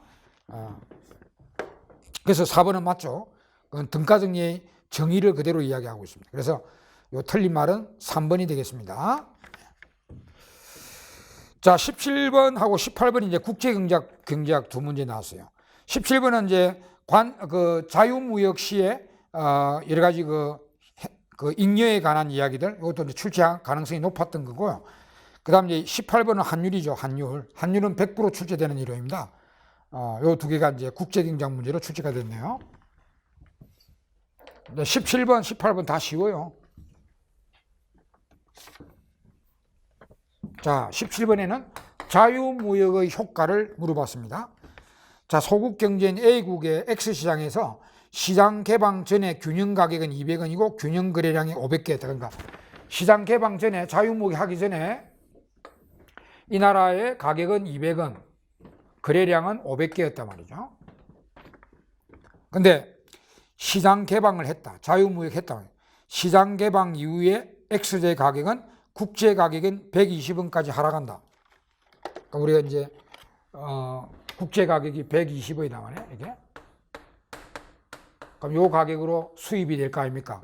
요 가격이 되면은 이제 우리나라 공급량은 떨어지고 공급량은 요만큼 되지만 우리나라 수요량은 이렇게 늘어나거든요. 그 요것이 수입될 거 아닙니까? 수입량. 이걸 공부하셨는데 요 숫자는 다 죽었습니다. 이제 시장 개방 이후에 우리가 자유무역이 되면은 수입을 하게 되면은 가격은 120원 내려가고 우리나라 생산량과 소비량은 각각 100개와 700개입니다. 우리나라 생산량은 100개, 근데 소비량은 700개, 600개가 수입되겠죠. 600개가. 자, 이런 내용인데 이때 효과로 옳은 것은 잉여들을 쫙 물어봤습니다. 잉여들. 소비자 잉여는 증가하죠. 자, 원래 자급자족 때 소비자 잉여가 이 면적이잖아요, 지금. 근데 지금 요 가격으로 우리가 자유무역 하면은 소비자들이 요 가격으로 요만큼은 국내 생산량을 사 먹고 요만큼은 수입해서 사 먹으니까 총 요만큼 사 먹으니까요. 요 삼각형이 소비자 잉여입니다. 그래서 소비자 잉여의 총 증가분이 요 4대꼴 면적이 되겠습니다. 여기에 요 4대꼴 면적이 총 소비자 잉여 증가분이 되겠죠. 그럼 요 면적 구하면 됩니다. 면적 구하면 요거 뭐 4대꼴은 요 반으로 이렇게 사각형 나눠가지고 요거 사각형 면적 구하면 요거 80이고 100이니까 요 8천이네. 8천이고 그럼 요 삼각형하고 이렇게 반으로 나눠지게 요 사각형 면적 구하면요. 여기 600이잖아. 600 곱하기 80. 400이죠, 참. 400 곱하기 80 하면 32,000원입니다. 여기 400이잖아요. 100이고 500이니까 400 곱하기 80이니까 32,000. 그럼 반 나누면 이거 16,000이고요. 이게 16,000이라. 그러니까 요 삼각형 면적 구하면 여기 200이죠. 200이고 여기 80이니까 28이 16, 16,000에 2분의 1 하면 8,000이네. 그죠? 그래서 요 전체 요 4대꼴 면적이 소비자 잉여 증가니까 48,000이죠. 48,000원에 소비자 잉여가 증가합니다. 답은 바로 1번이네요. 맞는 말을 찾아라 했잖아요. 1번이죠. 소비자 잉여는 48,000원 증가합니다. 그러니까 다른 거 다 틀렸어요. 생산자 잉여는 24,000원 증가. 틀리죠. 생산자 잉여는 오히려 감소하죠. 자, 자급자족계의 생산자 잉여는 삼각형인데 지금 자유무역 하면 요 가격으로 우리나라 국민들이 우리나라 공급자들이 요만큼 만들어 팔잖아요. 그러면 생산자 잉여가 이만큼밖에 안 됩니다. 생산자 잉여는 오히려 이만큼이 감소했죠. 그러니까 생산자 잉여는 요 두 개 합치면 24,000 감소입니다. 생산자 잉여 24,000 감소인데 증가한다. 틀렸죠. 그 다음에 총잉여는 요 삼각형이 우리 증가하죠. 왜냐? 자급자족계의 총잉여는 요 면적인데요. 요 삼각형인데 지금 자유무역할 때 소비자 잉여는 요 면적, 생산자 잉여는 요 면적입니다. 그러니까 요 두 개 합치면 원래보다 총잉여가 이만큼 증가하죠. 총잉여가 이만큼 증가합니다. 이게. 그래서 16,000 플러스 8,000은 24,000, 총잉여는 24,000 증가합니다. 요 두 면적을 합친 게 총잉여 증가 보이죠. 그래서 3번 틀리고요. 4번도 소비자 잉여와 생산자 잉여 모두 증가한다. 틀렸죠. 이거는 우리가 이제 우리 국제경제 공부할 때 자급자족에서 자유무역했다. 효과. 그 다음에 관세 부과했다. 효과. 그 다음에 비관세 정책 중에 쿼터했다. 쿼터 효과 이렇게 딱 세트로 묶어서 정리를 하잖아요. 그것만 해도 너무 쉽게 알 수 있죠. 자, 그 다음에 18번에 이제 이자율 평가설 나왔어요. 환율 관련 이론인데, 물론 유의엄 이자율 평가설이 출제가 됐네요. 그러면 유의엄 이자율 평가설이 성립할 때 우리나라 환율이 반드시 상승하는 경우는 이랬어요. 그러니까 우리가 유의엄 이자율 평가식 아잖아요. 그죠? 균형이 성립할 때는 이렇게 1 플러스 국내 이자율, 균형일 때는 이제 이꼴 되는 거죠. 그 다음에 이제 현재 환율분의 1 곱하기 1 플러스 RF, 여기 미국 이자율, 해외 이자율 곱하기 이제 유의엄이니까 커버되지 않은 이자율 평가서니까 예상 환율이 들어오죠. 물론 선물 환율이 들어오면 무위험 이자율 평가설, 커버된 이자율 평가설인데 뭐 유위험 이자율 평가설로 냈기 때문에 이렇게 냈죠. 이게 이제 이자율 평가설이고 항상 균형에서는 이게 수익률이 같아지게 됩니다. 갑자기 뭐 외부 충격 들어와 요리되면은 결국 요리되고 또 외부 충격 들어와 갑자기 이렇게 되면은 다시 이꼴되고 이게 이제 우리 공부를 한 내용입니다. 이거는 자본이동이 자유화됐다는 가정된 이론이기 때문에 충격에 의해서 불균형 때 단기적으로 왼쪽이 클 수가 있고 오른쪽이 클 수가 있지만 시간만 흐르면 자금이 흘러가지고 반드시 이꼴돼 버린다. 균형에서는 그런 걸 우리가 공부한 적이 있죠. 여기서 물어본 게 우리나라 환율이 반드시 증가하는 경우를 찾아냈어요. 요놈이 현재 환율이잖아요. 이는 이제 예상 환율이고 요것이 반드시 증가할 수 있는 경우를 찾아라고 있습니다. 이게. 그러면 이제 보기 한번 봅시다. 우리가 이 내용 나오면 요 변수 4개 나왔잖아요. 하나, 둘, 셋, 넷. 이 4개 중에 아무거나 출제자가 충격 줄 수 있습니다. 주로 이제 금리를 많이 충격 주지만 이 환율 같은 거 다 충격 줄 수 있어요. 그러니까 뭔가를 충격 주고 충격을 주면은 뭐 올라갔다 내렸다 이렇게 충격 주면은 이 꼴에서 좌변이 클 수도 있고 우변이 커질 수도 있죠. 그럼 결국은 나중에는 시간만 흐르면 이 꼴이 되게 돼 있다. 이렇게 해서 이건 이제 시소 타는 걸로 했죠. 왼쪽이 한국에 투자할 때 수익률이고 오른쪽이 미국에 투자할 때 수익률입니다. 자, 그러면 한번 봅시다. 이 노랗게 되는 확실히 노랗게 되는 이유들. 1번 외국 이자율과 자국 이자율이 고정된 상태. 요 두 놈이 고정되어 있어요. 즉 예상 환율 하락. 요거 이제 출제자가 준 충격이죠. 요 놈이 하락된다고 충격 줬습니다. 그럼 여러분 처음에 이 꼴에서 요 놈이 하락되잖아요. 그러면 이렇게 될 거 아닙니까? 그죠? 이렇게 된다. 그럼 다시 이 꼴 돼야 되잖아요. 그럼 금리는 고정되어 있다고 했기 때문에 요게 내려갔기 때문에 다시 이 꼴 되려면 현재 환율은 올라가야 되죠. 내려가야 되죠. 여기 내려갔기 때문에 요것도 내려가야 분모잖아. 분모. 이거는 분모. 그러니까 여기 갑자기 내려갔으니까 요리 됐으니까 그러면 노랗게 되려면 이 꼴 되려면 요거 내려가야 되죠. 내려가야 이 꼴 되잖아요. 아니 이게 분자가 내려갔기 때문에 분모도 같이 내려가줘야 이게 이 꼴이 되잖아요. 요것도 내려가는데 이거 분모가 올라가면 전체가 작아지잖아 계속. 그죠? 그러니까 1번은 현재 환율이 내려가는 이유가 됩니다. 그 다음에 그리고 이건 내용을 이건 이제 빨리 하는 그 뭐 경제 메커니즘을 생각 안 하고 그냥 이 시소 타는 그런 개념으로 하는 게 더 빨라요. 근데 개념으로 보더라도 우리가 우리 앞으로 우리나라 환율이 하락되리라 예상되면 환차익을 보기 위해서는 우리나라 환율이 앞으로 내려가잖아요. 그럼 우리나라 돈 가치가 올라가거든. 그럼 환차익을 보기 위해서는 한국에 투자 들어와야 돼요.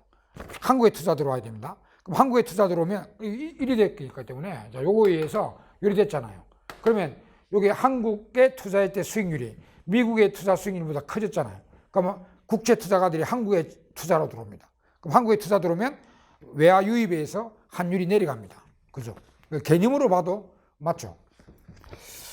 자, 그 다음에 이제 2번, 이제 1번은 그렇고 2번은 자, 다시 여기서 외국 이자율과 예상 환율이 외국 이자율과 예상 환율이 고정되어 있어요. 움직이지 않는단 말이죠.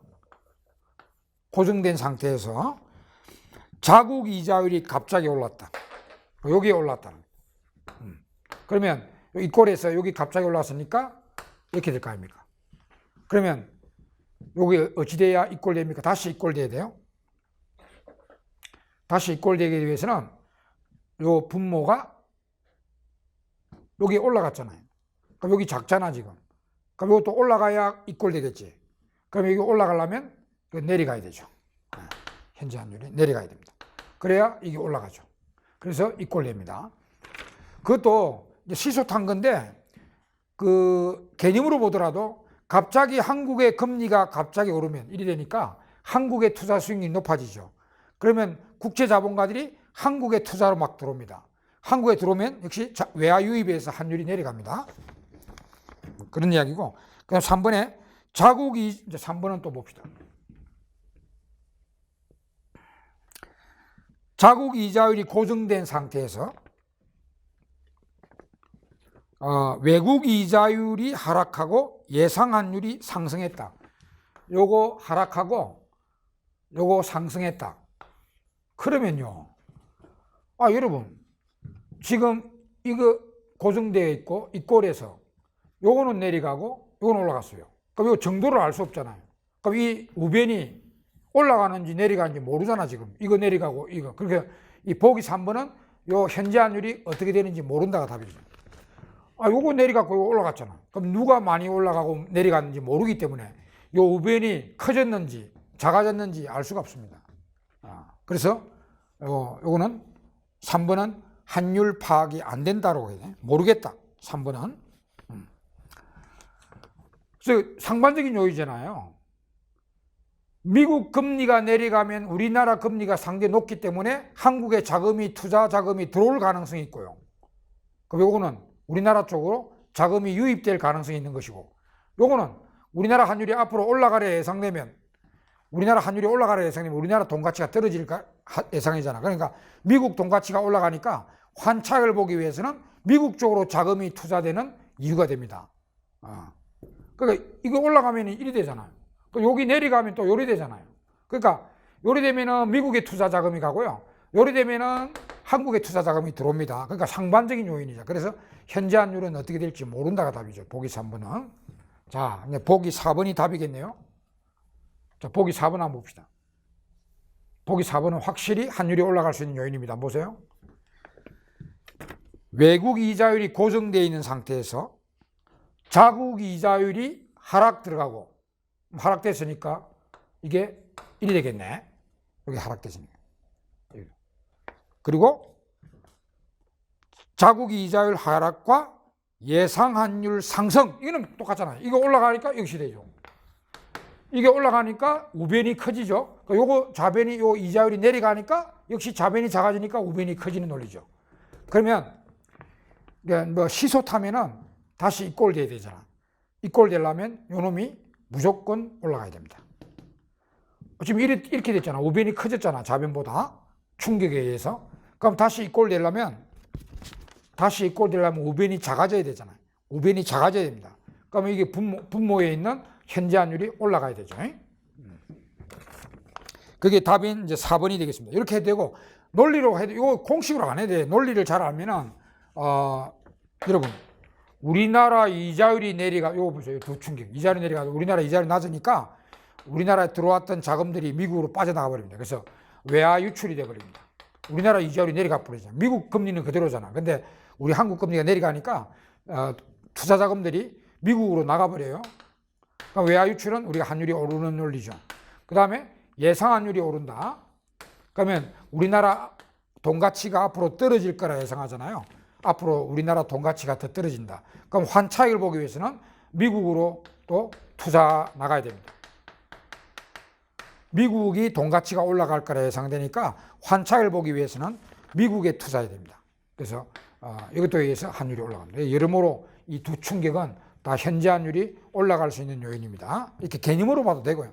아니면 이 수식으로 뭐 이렇게 부등호 세어가지고 이리 되니까 이 꼴이 돼야 된다. 이 꼴이 돼야 된다. 그러면 여기 어떻게 돼야 된다. 이렇게 판단해도 되겠습니다. 그래서 18번의 정답은 4번이 되겠습니다. 자, 그 다음에 19번에 이제 화폐 금융시장인데, 이것도 우리가 중요하게 출제되는 우리 화폐 공급 방정식으로, 계산하면 됩니다. 자, 물은 게 중앙은행이 통화량을 증가시키기 위해 공개시장에서 공채를 매입했어요. 그래서, 공개시장 공채 매입을 하면 보는 통화량이 증가됩니다.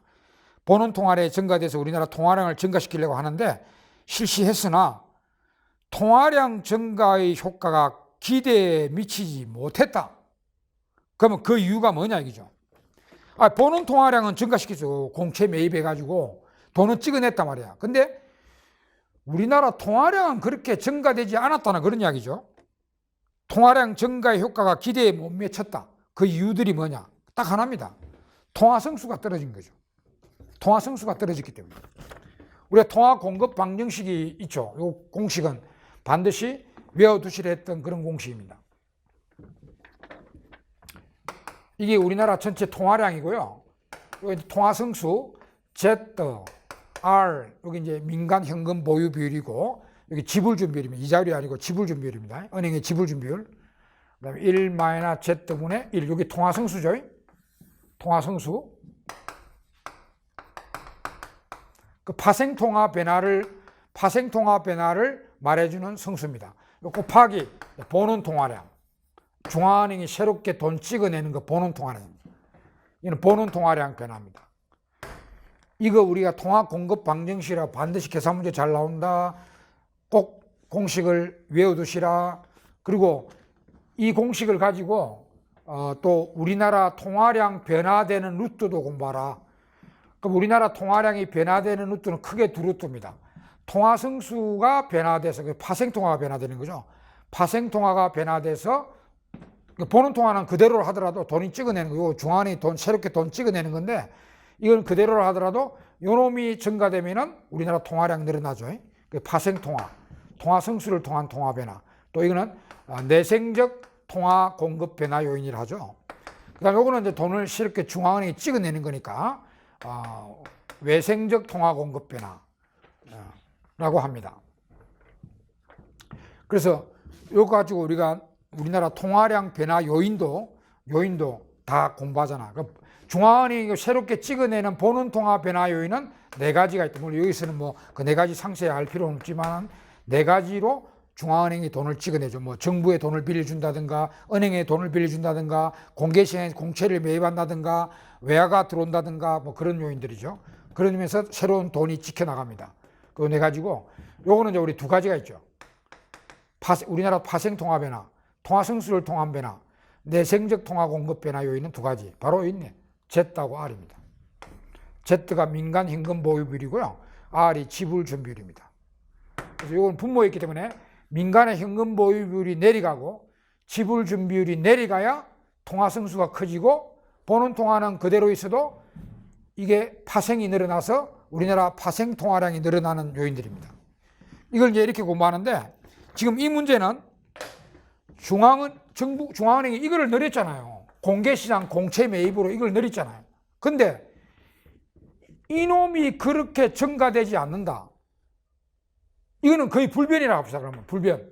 우리나라 이걸 보는 통화를 찍어냈는데도 우리나라 통화량은 불변이다. 그 이유는 뭐냐? 통화 성수가 내려갔기 때문이죠. 이거는 늘어났지만 이게 내려가면 이건 불변이잖아. 그죠? 그런 내용입니다. 그래서 여기 내려간다면은 Z가 올라간다든지 현금 보유 비율이 올라간다든지 지불 준비율이 올라갈 때 통화 성수가 내려갑니다. 파생이 안 된다는 거죠.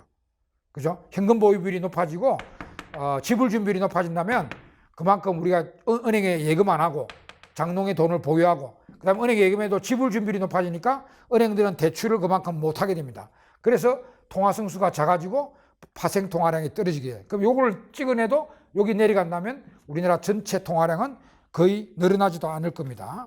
그 이야기죠. 그럼 여기 보면은 1번에 통화 성수가 감소했다. 맞고. 통화 성수가 감소했다. 맞고. 그 다음에 보기 3번에 상업은행의 실제 지급 준비율이 높아졌다. 맞고. 그 다음에 4번에 가계와 기업의 현금 보유 성향이 증가했다. Z가 올라갔다는 거예요. 딱 그게. 보기 1번은 전체를 말했고요. 보기 3번과 보기 4번에 각각을 이야기하고 있습니다. 그래서 요거 이제 1번하고 3번하고 4번이 맞는 말이고, 그 2번은 오히려 상업은행의 대출이 증가하면 파생이 늘어나죠. 대출을 막 늘리면 파생 통화량이 늘어나는 이유입니다. 그래서 요게 2번이 정답이 되겠습니다. 자, 여기까지 해서 지금 이제 한 문제 남았는데요. 20번 보세요. 자, 20번도 우리 기본서에는 있는 내용입니다. 기본서에는 있는데 출제 가능성이 높은 건 아니에요. 근데 나왔습니다. 20번에. 그 최적 오염량 계산 문제고요. 그 최적 오염량으로 물론 우리 기본서에 보면은 제7장 외복가에 참고로 우리 기본서에 나와 있어요. 최적 오염량 결정. 우리 오염량은 너무 많이 발생해도 안 좋지만 너무 적게 하더라도 정화 비용이 너무 많이 들기 때문에 오염을 완전히 건절하는 것도 좋지 않다. 그래서 어느 정도의 오염은 나오게 하는 게 좋다. 이런 말씀드렸죠. 그래서 그걸 계산하는 최적 오염량을 계산하는 이론이 있습니다. 그걸 우리 기본서에는 참고에 나타나고 있습니다. 참고에. 근데 출제 가능성이 높은 건 아니죠. 근데 그걸 20분에 냈네요. 그리고 이런 것도 뭐 공부를 많이 만약에 안 하셨다면 뭐 틀리면 되는 거죠. 그러면 딱 두 문제 앞에 그 이자율 기간 구조 문제하고 요 20번 문제하고는 뭐 틀려주는 겁니다. 가장 뭐 20번은 그 최적 오염량 계산 문제인데요. 그 우리 교과 이거는 기본서에 나와 있는 내용입니다. 물론 우리가 출제 확률이 높은 건 아니지만 그리고 우리 최적 오염량 우리나라 전국의 최적 오염량 계산은 이렇게 하는 거죠. 사회적으로 최적 오염량 수준 결정. 그런데 자 여기 이제 여기 오염량입니다. E라 했죠. 오염량. 그 오염량에 따른 비용은 두 가지 비용이 있다. 하나는 오염 피해 비용이 있겠죠. 오염 피해 비용. 그거는 오염이 많아지면 피해 비용이 증가되겠죠. 그럼 여기 쭉 이렇게 오염 피해 총 비용입니다. 오염 피해 총 비용이 있고요. 또 하나는 정화 비용이죠. 여기는 저감 비용이라 했는데 정화 비용입니다. 저감 비용, 정화 비용입니다. 정화 비용은 오염이 적어지게 하려면 정화 비용이 많이 들어가죠. 그죠? 오염이 줄어들게 하려면 정화 비용이 많이 들어가니까 정화 비용은 이렇게 올라갑니다. 이렇게. 정화 총 비용. 저감이라 해야 되고요. 저감 총 비용. 그러면 요 오염과 관련된 비용은 요 두 비용을 합하면 됩니다. 합하면 오염과 관련된 사회적 총 비용이 되겠죠. 이렇게 합하면 이렇게 됩니다. 총 비용, 사회적 총 비용, 오염 관련된 사회적 총 비용입니다. 그러니까 우리가 이 그림 보면 여기가 최저가 되는 여기가 최적 오염량이 됩니다. 최적 오염량. 근데 이거는 이제 두 개 합쳐서 전체 비용이 최소가 되는 비용은 두 한계 비용이 이꼴되는 됩니다. 그러니까 요 밑에 이제 보면은 자 한계 저감 비용입니다. 이걸 미분한 거죠. 미분한 거 한계 저감 비용이 이렇게 나오겠죠. 우리 출제자는 이 한계 비용들을 자료를 줬죠. 여기 한계 저감 비용 이걸 미분한 이걸 미분한 한계 저감 비용입니다. 요거 출제자는 420-3이라고 줬습니다. 그 다음에 요걸 미분한 오염 피해 한계 비용, 그렇게 이렇게 나타납니다. 이렇게. 한계 피해 비용. 오염 관련 한계 피해 비용. 요거 4이라고 줬죠. 그러니까 출제자가 준 거는 요 한계 비용들을 출제자가 줬습니다. 그러면 요 두 한계가 만나는 여기 있죠. 여기가 여기하고 연결됩니다. 요 전체 비용이 최소가 되는 데하고 연결됩니다. 이게 최적 오염량입니다. 그건 이제 한계 원리죠. 한계 원리. 두 개 합쳐가지고 전체 비용이 최저가 되게 하려면 이 두 한계 비용이 이꼴되게 하면 됩니다. 이꼴되는 데가 여기입니다. 요 전체 비용이 최저가 되는 데하고 연결됩니다. 그러면 일단 요거를 구해야 되잖아요. 그럼 요거는 두 개를 연립하면 되죠. 요 최적 오염량을 구하기 위해서는 요 두 개를 연립하면 되니까 그러면 바로 420-3이는 7이. 이걸로 넘기면 4이죠 참 4이. 이걸로 넘겨서 하면은 7이는 420. 그러면 최적 오염량 최적 E는 60이 되겠습니다. 7, 6, 40이니까. 그래서 이 나라의 최적 오염량 수준은 60입니다. 60. 알겠죠? 이거 계산하고요. 그럼 이제 문제를 잘 볼까요? 다음 상황에서 정부가 기업으로 하여금 사회적으로 바람직한 수준까지만 공해를 배출하도록 규제할 때 60, 야 오염 60만 내라 이거죠. 규제한다 말이에요. 60 이상 내면은 허가 취소한다 뭐 이런 거죠. 공장 영업, 기업 영업 못하게 한다 이렇게 규제한다는 거죠. 야 오염을 60을 내라 이게 최저 오염량이니까 이렇게 규제한다는 거예요. 그럼 이때 기업이 부담해야 하는 정화 비용이 얼마냐 이거 물어봤죠. 기업이 부담하는 정화 비용은. 자, 이제 가로 안에 또 내용들 보세요. 어느 기업이 공해를 유발하는 재화를 생산하고 있다. 공해는 외부적인 피해 비용을 발생시키며 공해의 한계 피해 비용은 4이. 그리고 한편 공해를 줄이려면 기업이 저감 비용을 부담해야 하는데 공해를 한 단위 줄이는 데 들은 비용인 한계 저감 비용은 420-3이. 이거 다 해놨잖아요. 이런 걸 다 정보를 주고 있단 말이에요. 이거. 자, 이제 잘 보세요. 그럼 현재는 공해 배출에 대한 규제가 없어 이 기업은 전혀 공해를 저감하지 않으므로 저감 비용은 0원이다. 자, 그러면 규제를 안 하면 이 기업은 얼마만큼의 오염을 유발하고 있을까요? 정화 비용이 없다고 그랬잖아요. 정화 비용이 없다. 그죠?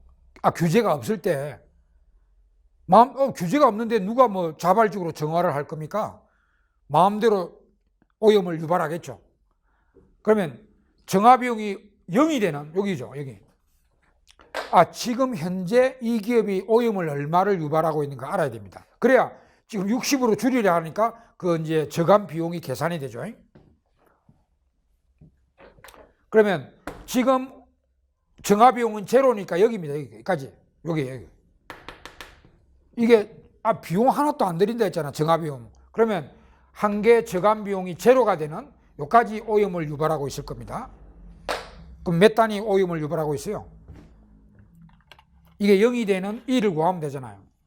여기까지. 420-3이가 0이 되는 2. 저감 비용이 하나도 들고 있지 않다고 했기 때문에 이게 0이 되는 2를 구하면 됩니다. 그러면 3이는 420이고요. 2는 3일은 3, 3, 4, 140 단위의 오염을 유발하고 있습니다. 그죠? 현재 상황입니다. 현재. 규제하기 전에 현재는 이 기업은 정화비용 하나도 안 들이가고 140 단위의 오염을 유발하고 있습니다. 근데 이제 정부가 들어오죠? 정부가 이거 계산해 보니까 이 나라의 최적 오염량이 60 단위라. 그래서 너희들 오염을 60 단위로 줄이라. 이렇게 이제 규제를 한다는 거죠. 이때 그럼 이 기업이 오염을 140 단위에서 60 단위로 줄이면 정화 비용이 얼마 들어가느냐 이거죠. 그러면 여러분 여기까지 줄이잖아요. 140 단위 오염을 유발하다가 60 단위로 줄여야 되잖아요. 그러면 정화 비용은 우리 한계 비용의 이하 면적이 총 비용이죠. 요 면적 구하면 됩니다. 우리 그 한계를 적분하면 총이잖아요. 총. 요 한계 비용이잖아. 그럼 요까지 줄일 때 요 면적이죠. 요 면적. 요 면적이 오염 정화 총 비용이 됩니다. 저감 총 비용. 요 삼각형 면적 구하면 됩니다. 물어본 게 정화 비용이 얼마 들어가나 했잖아요. 총 이 기업이 부담해야 되는 저감 비용은 이랬죠. 한계 비용을 물어본 게 아니고, 그러니까 이 한계 비용의 이하 면적이 총 비용이죠. 그러니까 요 면적 구하면 됩니다. 그러니까 면적 구해볼까요? 요거 140이고 60이니까 요 밑변이 얼마요? 80이죠. 곱하기 이 높이가 얼마요? 요 높이는 아까 요 60을 여기 아무 때나 대입하면 되잖아요. 여기 대입할까요? 여기니까 여기 60을 대입하면 240이잖아요. 여기 240. 그래서 이 높이는 240입니다. 240 곱하기 삼각형이니까 2분의 1 하면 되잖아요. 그럼 이 삼각형 면적이 구해지잖아요.